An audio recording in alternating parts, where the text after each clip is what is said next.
now we are moving to our next speaker.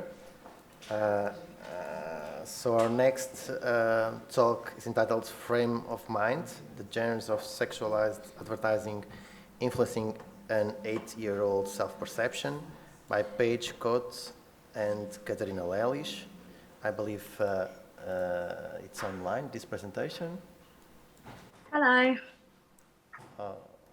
Olá, Paige. Olá, viva. Hello. Hi. So if you want to start your presentation, please go ahead. Yeah, is it okay if I share my screen? Good afternoon. Hello. Hi. Hi, Catarina. How are you? I'm good. Am I able to share my screen? Yes, I believe so. Okay, can everyone see that? Yes, it's okay. Amazing. So hello everyone, my name is Paige Coote and today I'll be presenting my paper entitled Frame of Mind, the Genres of Sexualized Advertising Influencing an 18-Year-Old's Self-Perception, written with my co-author, Catarina Lelis. So this paper is concentrated on two gaps in the field of study, the first being its focus on the small demographic of 18-year-old consumers. This paper recognised that this age group, legally classified as adults, were too mature to be considered children, however not mature enough to be considered a full-fledged adult.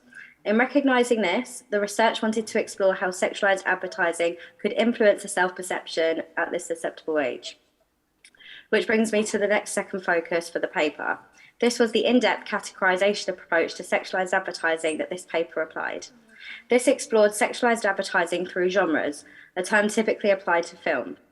This explored sexualized advertising in three genres: comedy, romance, and suspense. This was inspired by Martin Lindstrom's opinions surrounding a campaign launched by Calvin Klein in 1995. He felt it mimicked a low-budget 1970s porn due to its grainy resolution, low lighting, underage models, and suggestive movements. But despite the US Department of Justice launching an investigation into whether Klein had breached child pornography laws, he was found not guilty, claiming that the advert depicted glamour. This posed the question, can overt sexualized advertising avoid repercussions if they can justify its concepts and claim misinterpretation? Therefore, this paper looks at those three genres on screen, comedy, romance, and suspense, behind various forms of sexualized advertising to understand how it may be influencing its viewers in regards to their self-concept. This was yet another unresearched topic in the field of study. So the first genre, comedy, was selected as studies have shown that 94% of advertising practitioners see humour as an effective way to gain attention. Below you can see the adverts that were shown to participants within this genre. They include campaigns from Post-it, Durex, and eBay. The second genre, romance, was selected as research highlighted that content featuring a romantic connection enables people to experience that romantic connection vicariously and envision that it is theirs. Below you can see the adverts that were shown to participants within this genre. They were campaigns from Downy, Gucci, and Vodafone. The final genre of suspense is defined as a cognitive and emotional reaction that is evoked by a time-dependent structural characteristic of an unfolding dramatic narrative. As you can see again, the adverts on screen that were shown to participants, these campaigns were from Paco Rabanne, Hugo Boss, and Armani. So the research question reads, how is the use of comedic, romantic, and suspenseful sexualized advertising influencing a UK 18-year-old's self-perception? Sub-questions included, how do 18-year-olds perceive sex appeal in advertising, and what expectations and standards does it encourage them to have for themselves? Research objectives alongside these questions were to recognise the semiotic similarities between each genre and identify the differences between them and their influence on self-perception. So theoretical frameworks were applied as means to understand and make sense of these genres. For comedy, the superiority theory was applied. This compares whose expense the joke within the advert is aimed at with who the advert aims to make laugh and entertain. For romance, the triangular theory of love was applied. This explored romance's three elements: intimacy, passion, and commitment. This guided the choice of adverts for this genre as well. And finally, for suspense, the desire frustration theory was applied to analyse participants' level of interest. For example, if participants pointed out more detail in an advertisement compared to those previous, this would indicate a higher level of interest. However, the main theory that the research followed was Goffman's framing analysis through a formalist film theory. This required conducting a frame analysis of each advert and comparing the shot composition, music, language, and minimal effects, if any, to identify patterns that can relate to each genre, and thus how this has aided the influence of self-perception. An example from one of the adverts from the romance genre can be seen on screen.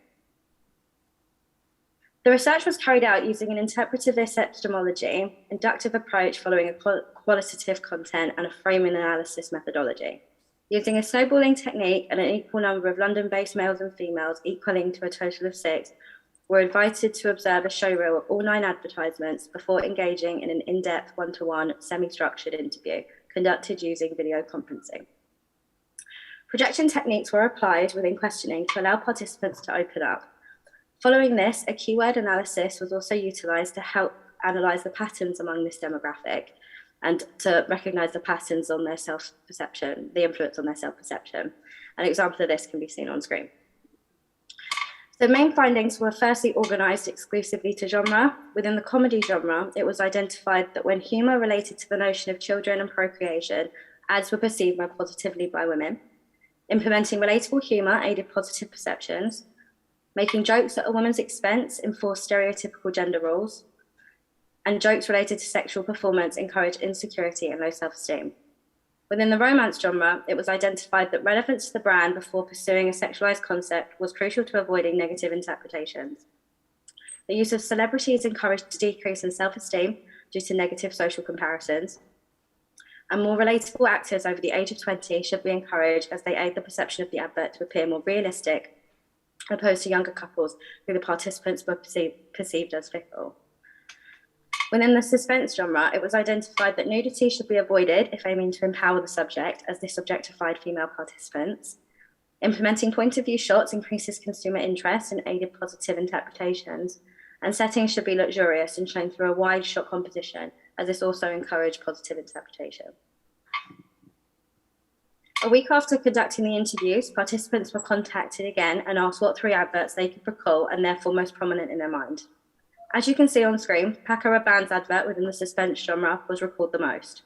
Findings within this specific advert indicated a much higher influence on negative self-perception than positive.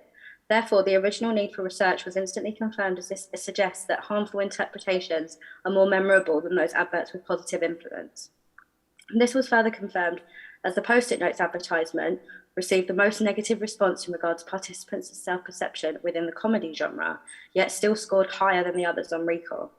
And furthermore, Vodafone was the most recalled ad within the romance genre, but this one also noticed a much higher negative influence on this demographic self-perception, as all participants expressed a decrease in self-esteem. Therefore, this again suggests that the influence of a negative self-concept encouraged their ability to recall. One insight that was identified across overall 3 genres was that the implementation of a storyline allowed participants to perceive all genres more positively, as without it, sexualized advertising seemed overt and needless. So to conclude, the knowledge obtained within this research is fundamental to both the demographic and the advertising industry. For the demographic, it will be less likely for them to experience a decrease in self-esteem, self-worth, and the misinterpretation of gender roles from advertising due to this awareness.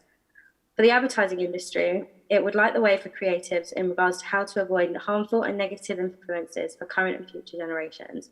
Additionally, it will help inform the creative industries that 18-year-old consumers must be considered as separate to adults and children, thus benefiting future strategies.